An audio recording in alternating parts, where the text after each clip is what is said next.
Mon discours de ce jour se veut être un rappel pour ceux qui désirent appeler au sentier de leur Seigneur par la sagesse et la bonne exhortation. Parfois, il faut être des témoins véridiques contre nous-mêmes.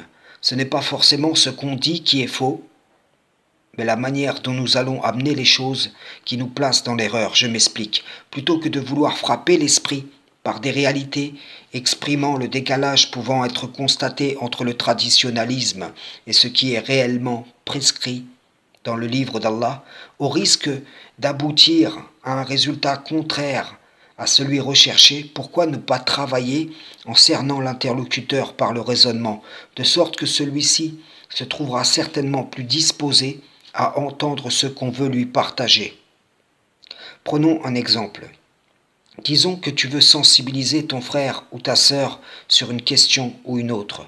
Eh bien, préalablement à la mention du sujet visé, tu peux préparer le terrain en procédant point par point, en éliminant corde après corde à laquelle celui-ci ou celle-là pourrait penser pouvoir s'accrocher en dehors du câble d'Allah seul.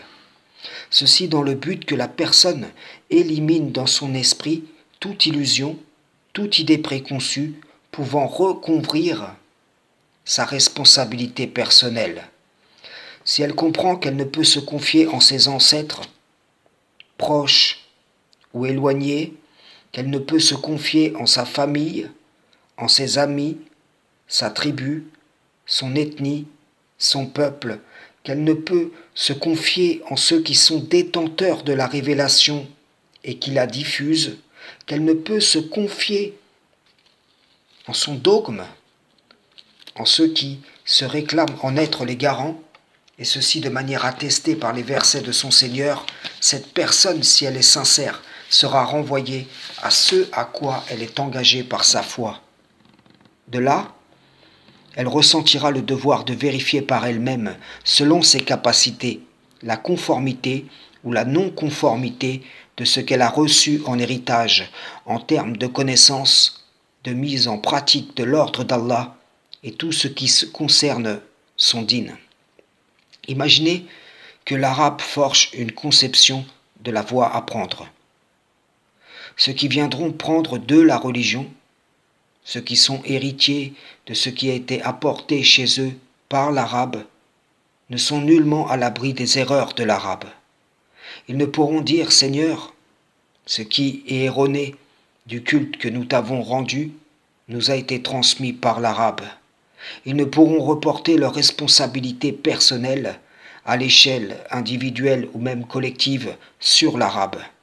Car le Coran part à toute éventualité au sens ancestral, générationnel, au sens spirituel, au sens familial, amical, vous l'aurez compris, à tous les niveaux auxquels l'âme de l'homme pourrait penser pouvoir se rattacher, pouvoir partager sa confiance, trouver un appui, un bouc émissaire pour un renvoi de responsabilité.